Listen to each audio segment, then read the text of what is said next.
Hello, good morning, all of you. Welcome to the class 11 physics.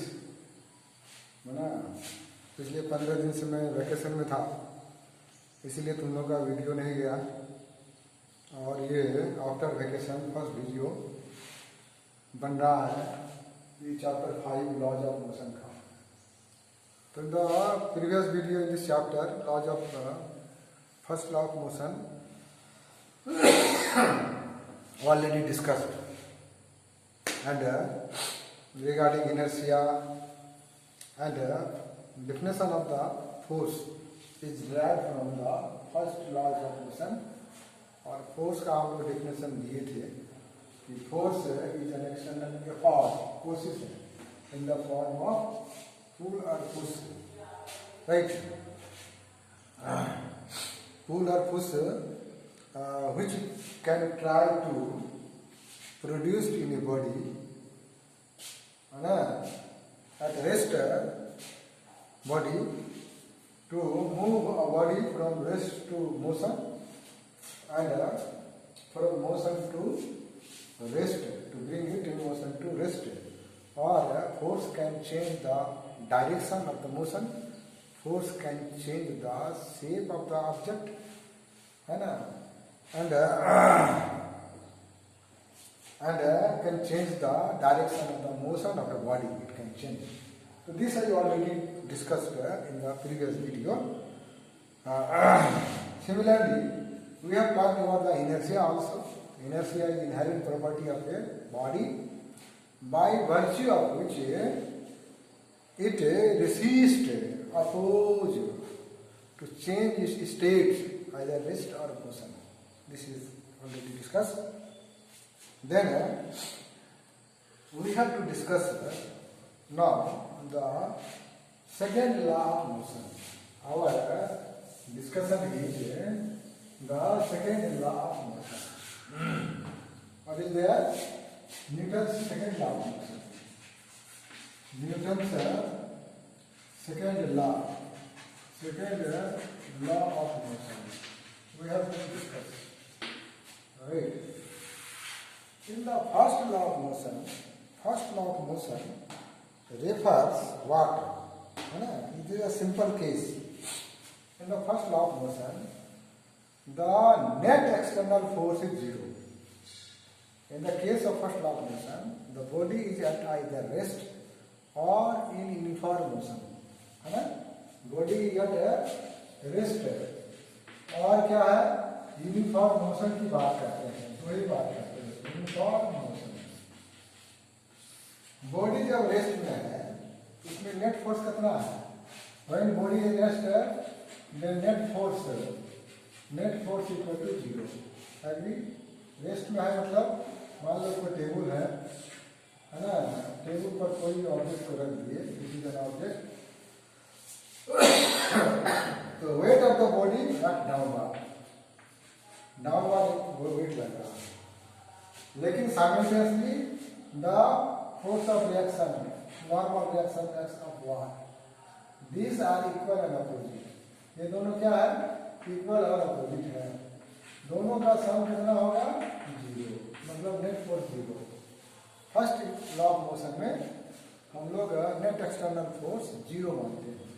या कोई body अगर uniform motion से चल रहा है, यूनिफॉर्म मोशन मतलब यहाँ वेलोसिटी में यहाँ वेलोसिटी हुई, यूनिफॉर्म मोशन से चल रहा है, तो जितना अप्लाइड फोर्स लगाया उतना ही क्या रिएक्शन फोर्स लगाया, नेट फोर्स जीरो की बात करते हैं।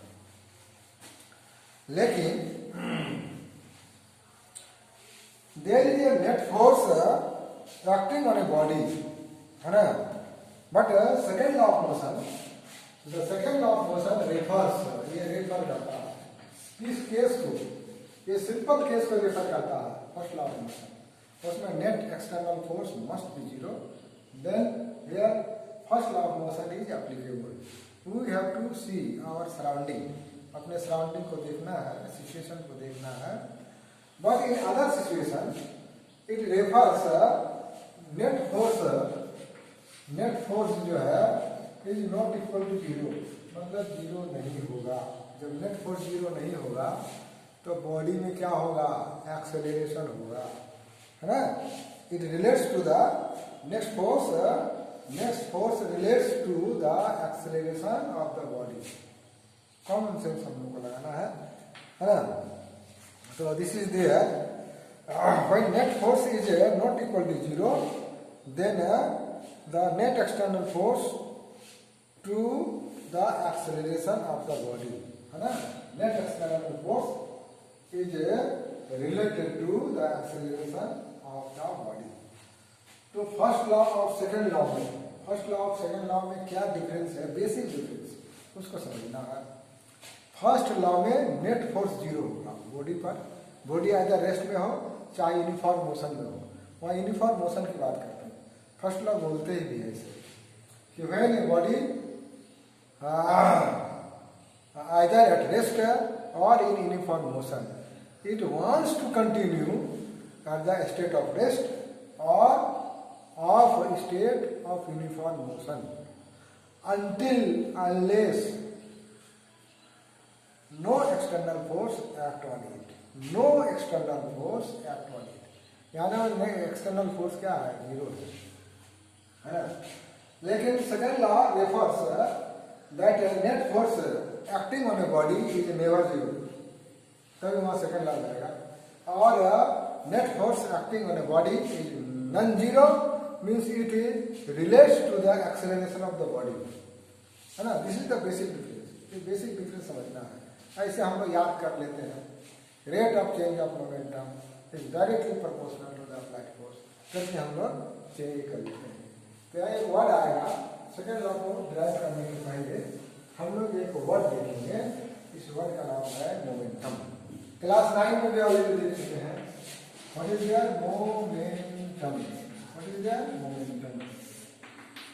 Momentum is denoted by P, इसको P से दिखाया जाता है। ऐसे m से दिखाना चाहिए, m मास के लिए है।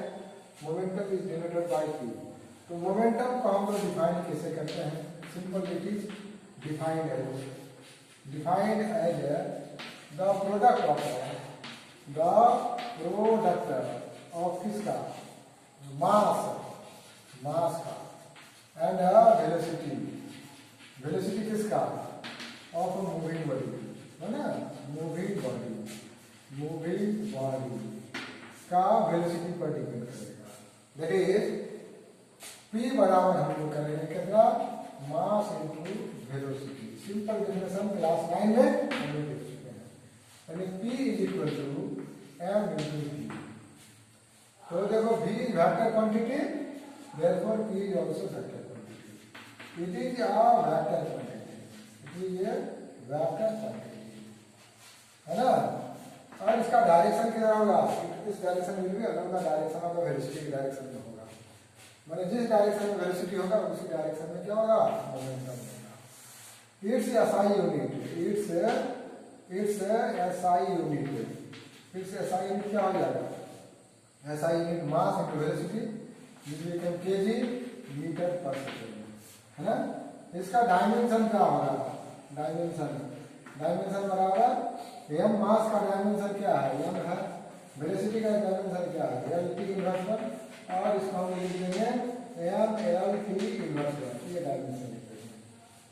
ये सिंपल डिफिनेशन है, लेकिन असल में मोमेंटम है क्या चीज, है ना।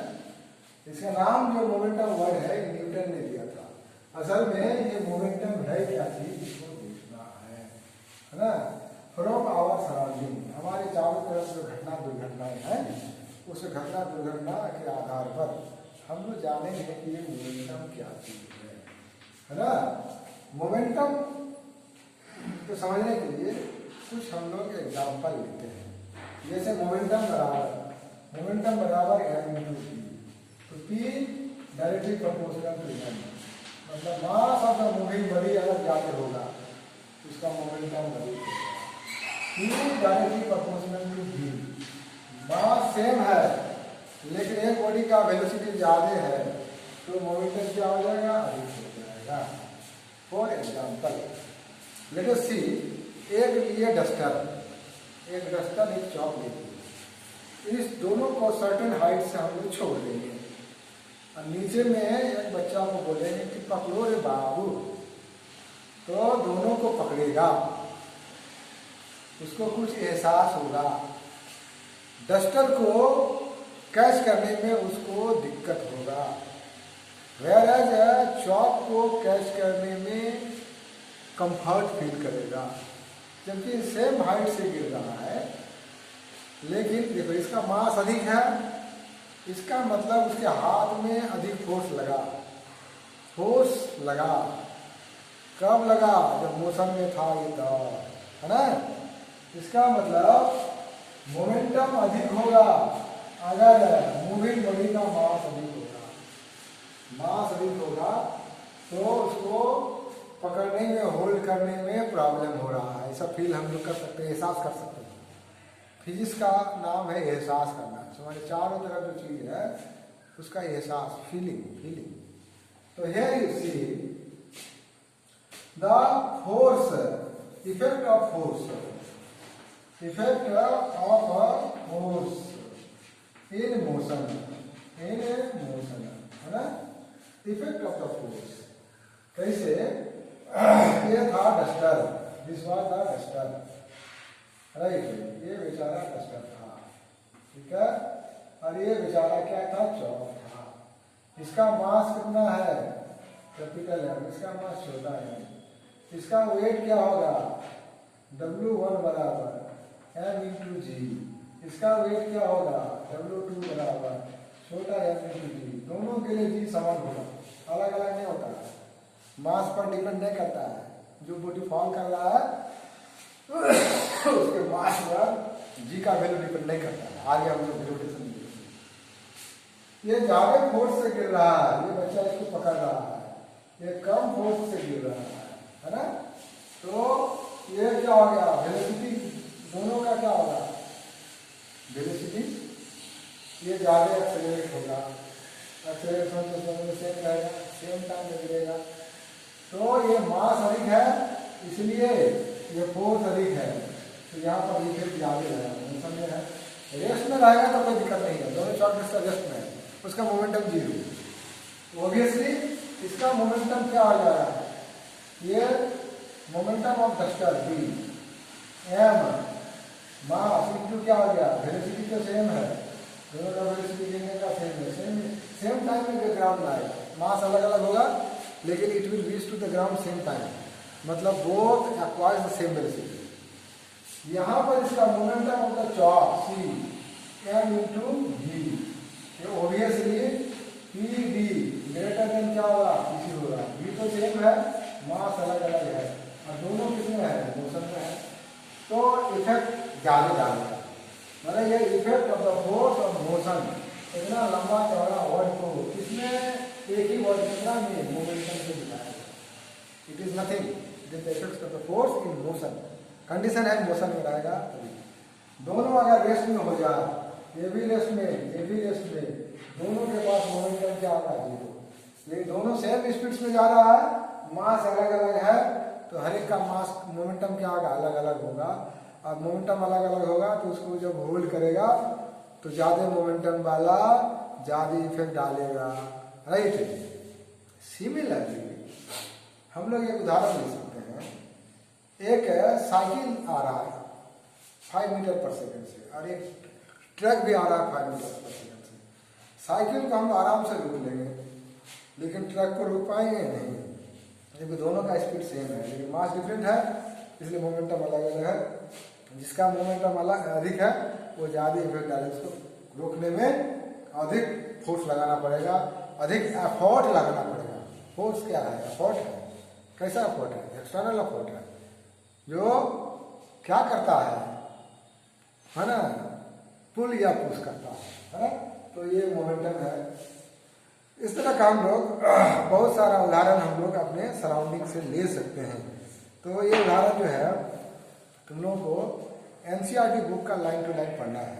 जैसे पेज नंबर 83 में Newton second law of motion start हो रहा है, मोमेंटम स्टार्ट हो रहा है। इसमें बहुत सारा उदाहरण दिया हुआ है। उसी में सिमिलरली अब जो है only mass is not parameter of the momentum, है ना। वेलोसिटी भी पैरामीटर है किसका? किसका, मोमेंटम का। देखो दो बॉल ले लिए, ये दोनों बॉल है, राइट, दोनों का मास सेम है। एक जो है 10 मीटर पर सेकेंड से फेंका गया, दूसरा को कितना 100 मीटर पर सेकेंड से फेंका गया। और इस दोनों को यहाँ एक आदमी खड़ा होकर के कैच करना चाहता है। तो ऑब्वियस है, ऐसा हम लोग एहसास कर सकते हैं, इसको इजीली कैच कर लेगा, लेकिन ये जाएगा तो ज़्यादा एफर्ट लगाना पड़ेगा, है ना। मतलब मास से तो velocity is one of the parameter of the momentum. Therefore, momentum is defined as product of product word है, यहाँ प्लस नहीं होगा, मास प्लस एम प्लस भी नहीं होगा। अगर मान लो किसी बॉडी का मास 0 हो जाए तो वेलोसिटी तो रह जाएगा, मतलब मोमेंटम रह जाएगा। मास 0 तो मोमेंटम 0। अगर मान लो मास है और दोनों का वेलोसिटी 0 है तो मोमेंटम क्या होगा, कुछ रह जाएगा। ऐसा नहीं है, मोमेंटम तो 0 हो जाएगा। इसलिए प्लस में होकर क्या है, इनटू फॉर्म में होता है ना। ऐसा हम लोग के दिमाग में आ सकता है, जब दोनों इफेक्ट डालता है मास और वेलोसिटी, तो प्लस का जो इफेक्ट डाल सकता है नहीं, वो प्रोडक्ट में ही होगा। मतलब एक अगर 0 हो गया तो मोमेंटम जो है कंप्लीटली 0 हो जाएगा, राइट। तो दीज आर द एग्जांपल्स।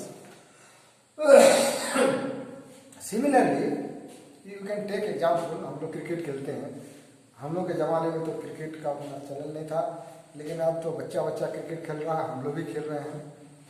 एक है सीजन क्रिकेटर और एक नोविस क्रिकेटर। नोविस एक हो गया सीजन और एक है नोविस। एक वर्ड है नोविस। नोविस का मतलब होता है नव सीखवा, नव सीखवा, है ना, नया नया सीख रहा है ना। एक बॉल आ रहा है, मारा जो है धोनी मारा हेलीकॉप्टर शॉट, और बाउंड्री बॉल में एक सीजन क्रिकेटर से उसको कैच लेता है। तो देखते हो या खुद करते हो, लोअर हिज हैंड, अपना हाथ को नीचे कर देता है, तो उसको पकड़ने में उतना दिक्कत नहीं होता है। He may not get hurt, but नया सीखवा क्या करता है, डायरेक्ट ऐसे रोकता है तो उसके हाथ में चोट लगता है। जैसे ये है, पकड़े और यहाँ तक ले गए, टाइम बढ़ा दिए, मतलब rate of change of momentum बढ़ गया, है ना। इफेक्ट क्या हो गया, चेंज ऑफ मोमेंटम बढ़ गया। डायरेक्ट पकड़ेंगे तो वो 100 मीटर से डायरेक्ट 0 हो गया, है ना। उसी को थोड़ा सा साल में बढ़ा देंगे तो ये यहाँ भी चेंज इन मोमेंटम का बात आ रहा है। तो rate of change of momentum is greater, तो greater is the force. Rate of change of momentum, जैसे 0 आया, 100 से आ रहा है, एक 0 कर दिए, तो वह change of rate of change of momentum क्या होगा, कम समय में ज़्यादा चेंज, मतलब change rate of change of momentum अधिक, हाथ में ज़्यादा चोट। और उसी को क्या किए, थोड़ा सा टाइम बढ़ा दिए, तो rate of change of momentum क्या हो जाएगा, लेस, हाथ में चोट लगेगा कम। चोट कम लगना मतलब फोर्स कम लगा। इसका मतलब rate of change of momentum अगर मोर है तो फोर्स अधिक होगा, rate of change of momentum अगर कम होगा then what will happen, the exerted force will be less. This is the clue और concept of the second law of motion. Second law of motion का जो concept है वो rate of change of momentum पर based है। On the basis of this experience and this observation, Newton given a statement in the simplest form, and that statement became well known as Newton's second law of motion. Second law of motion के form में वो क्या हो गया, मतलब कि famous हो गया। So this is just the statement of Newton's second law of motion. Second law of motion का स्टेटमेंट इन्हीं ऑब्जर्वेशन के आधार पर दिया कि rate of change of momentum, हम लोग फील करें पहले कि कोई बॉल आ रहा है, 100 से 0 कर दिए 2 सेकेंड में, तो जैसे कोई बॉल जा रहा है, m मास का बॉल जा रहा है, कितना वेलोसिटी से जा रहा है, 100 मीटर पर सेकंड से जा रहा है, तो इसका इनिशियल मोमेंटम पी आई कितना आ गया, m इंटू वी,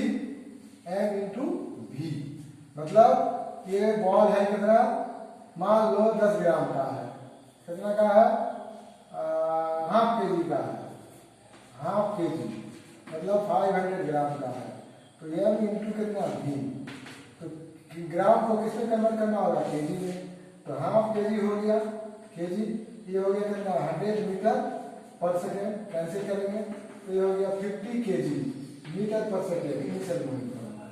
इसको हम लोग 2 सेकेंड में, कितना सेकेंड, 2 सेकेंड में रोक देंगे, रोक करके उसको रोक दिए, 2 सेकेंड के बाद इसको रोक दिए, तो इसका वेलोसिटी क्या हो गया 50, तो फाइनल मोमेंटम कितना होगा आई एफ पी एफ, तो मास उतना ही है, इसमें कितना है 0 बराबर कितना हो गया 0 केजी मीटर पर सेकेंड, तो चेंज इन मोमेंटम कितना होगा, चेंज इन मोमेंटम बराबर कितना होगा पी एफ मतलब फाइनल मोमेंटम माइनस कितना होगा इनिशियल मोमेंटम, ये तो क्या है, ये तो 0 है, दिस इज द 0 माइनस कितना हो गया 50 बराबर हो गया कितना 50 केजी मीटर पर second.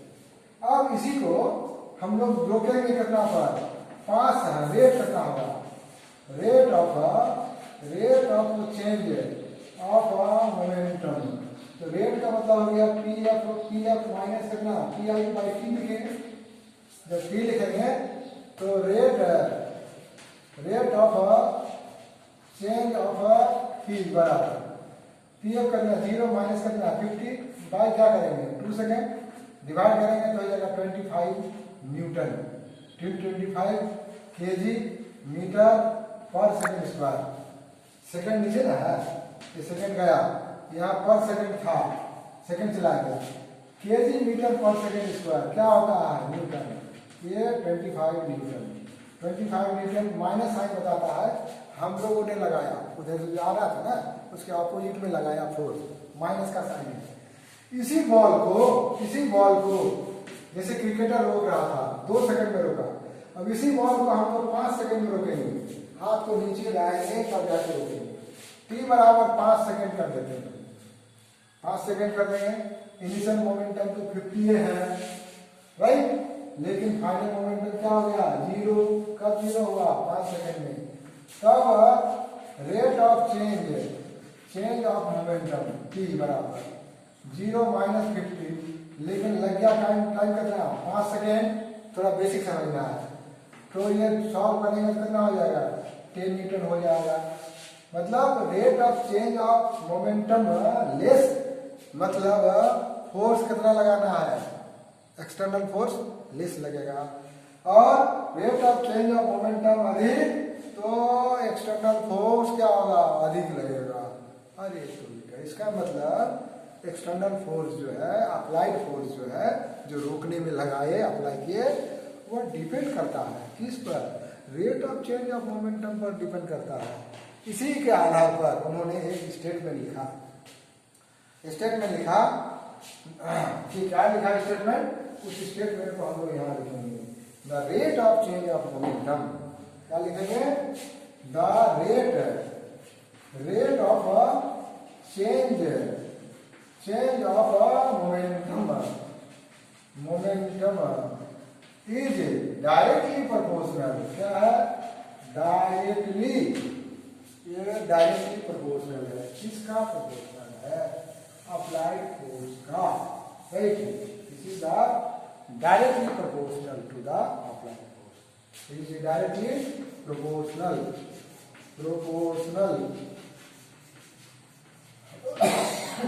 to the applied force, तो फोर्स अप्लाई हुआ, नेगेटिव मतलब अगेंस्ट फोर्स लगा, राइट अप्लाइड फोर्स, यही स्टेटमेंट बन गया क्या Newton second law of motion, right. ये टोटली सराउंडिंग पर हैपनिंग जो हो रहा है, उस हैपनिंग के कंक्लूजन के आधार पर लिखा है। तो इफ अगर मान ले, if under the action of an external force, अगर मान लो कोई ऑब्जेक्ट है, यहाँ एक ऑब्जेक्ट दे दिए, इस ऑब्जेक्ट पर हम लोग एक एक्सटर्नल फोर्स यहाँ पर लगाया, इनिशियल वेलोसिटी v से u से चल रहा है, और बहुत छोटा समय डेल्टा t के बाद यही फोर्स इसका वेलोसिटी को बना दिया v, जहां v बड़ा है u से। तो ये u वेलोसिटी से चल रहा था और एक्सटर्नल फोर्स यहाँ लगा दिया। तो if under action of an external force या अप्लाइड फोर्स लिख देंगे, अप्लाइड फोर्स या क्या हो जाए, the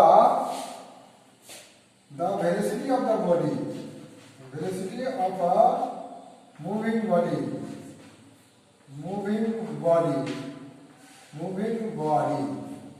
अब इसको थोड़ा सा जनरलाइज बाद में लिखते हैं।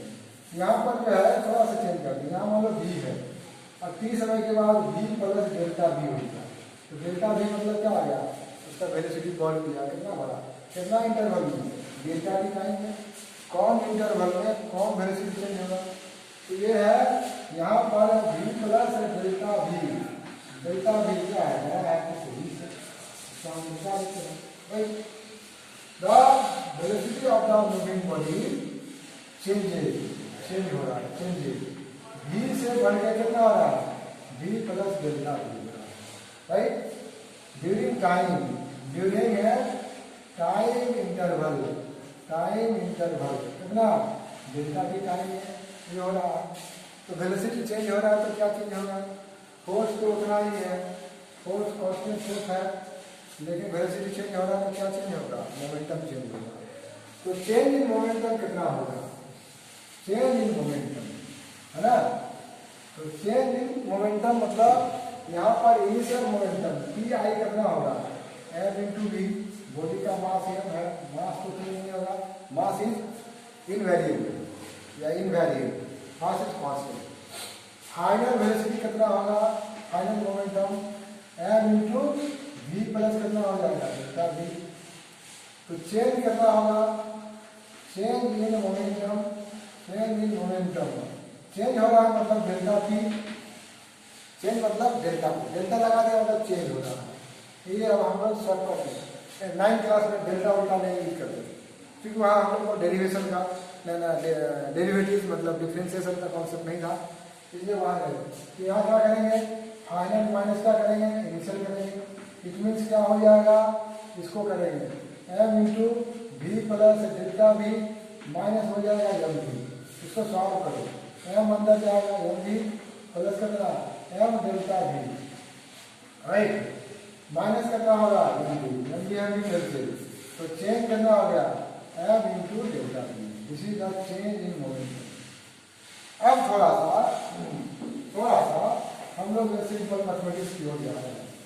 देखो बाबा, जब डिफरेंशिएशन पढ़ा रहे हैं तो पहले वाला देखो, जब डिफरेंशिएशन पढ़ाते थे तो v by d x m into x square ना, तो वेरिएबल तो x ना हुआ, m नहीं ना हुआ, m को क्या कर लेते थे, बाहर कर लेते थे, v बाई डी एक्स और क्या लिखते थे, एक्स स्क्वायर लिखते थे।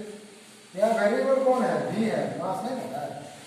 अगर अंदर से बाहर आ सकते हैं तो बाहर से अंदर ले जा सकते हैं कि नहीं, अंदर ले जा सकते हैं। तो ये देखो delta P change in momentum पर, इसको लिख रहे हैं, एम तो कांस्टेंट है ना, डेल्टा का मतलब हो गया D by d x derivative, इसको लिख सकते हैं डेल्टा आगे कर लो और एम को अंदर कर दो, फिर जरूरत पड़ेगा तो एम बाहर आ जाएगा, क्योंकि एम कांस्टेंट है, उसका डिफरेंशिएशन करोगे तो जीरो है। ये चेंज हुआ तो अब जो है रेट कितना हो रहा था, rate of change of momentum बराबर क्या होगा, change in momentum divided by क्या होगा, टाइम इंटरवल, ये dp by dt, text book में देखोगे dp by delta p by delta t that is given there, right? अब according to the statement of the second law of motion के statement के अनुसार, according to the statement of second law. Second law का statement क्या है? Second law of motion का statement है ये delta P by delta T rate of change of momentum क्या है? डायरेक्टली प्रोपोर्शनल टू किसका है? और हम लोग एक्सपेरिमेंट भी किए। Now F directly proportional delta P by delta T, ऐसा भी कर सकते हैं, उल्टा के भी सकते हैं। ये ज्यादा चेंज होगा, ये होगा, कुछ भी होगा। नाउ वी कैन राइट, यहाँ पर याद रखना है कि डेल्टा पी का वैल्यू हम लोग क्या लिखेंगे, right? What we have written the value of delta p, right? तो ये सब बराबर सम कांस्टेंट के, ये डेल्टा पी बाई क्या करेंगे? Delta p, but value of p equal to 1 ऐसा लिखेंगे ना। यह बराबर हो जाएगा rate of change of momentum, right? इसका अगर हम लोग क्या ले लें, लिमिट ले लें, इसका लिमिट यहाँ तो टेक है लिमिट है, क्या लिमिट है? Delta tends to zero. Delta tends to zero मतलब इंटरवल बहुत छोटा, मतलब इंस्टेंटेनियस हो जाएगा। अगर लिमिट ले लें, इधर तो लिमिट ले सकते हैं, तो यहाँ तो डिफरेंशिएशन है नहीं, तो limit delta T tends to zero और delta P by delta T. Just याद करो बाबू, इन लोगों को बताए थे, अगर limit delta X tends to zero और delta Y by delta X होता था, तो इतना तो हम लोग कैलकुलस में क्या लिख सकते हैं? इतना लंबा नहीं लिख के लिखेंगे d y by d x, है ना? ये मैथमेटिक्स का रूल है, बहुत सिंपल है। बराबर तो इतना पार्ट इतना लंबा नहीं लिख करके इसको लिख सकते हैं d c by d t. इसका मतलब ये इंस्टेंटेनियस वैल्यू हो गया, इक्वेशन का इंस्टेंटेनियस वैल्यू। और ये पी का वैल्यू किसके बराबर है? एम पी एम डी के बराबर होता है। No F equal to d by d t, और ये क्या हो गया? M into D. वेरिएबल कौन है? मास तो वेरिएबल नहीं है, डी है। तो यह बराबर एम लेने बाहर, ये डी भी बाई क्या हो जाएगा? D T. therefore this is equal to m। और हम लोग को मालूम है इक्वेशन ऑफ मोशन चैप्टर से स्टेट लाइन में dv by dx instantaneous velocity, rate of change of instantaneous velocity बराबर इंस्टेंटेनियस एक्सीलरेशन। तो dv by dt को क्या लिखेंगे? ये here you see the force is equal to mass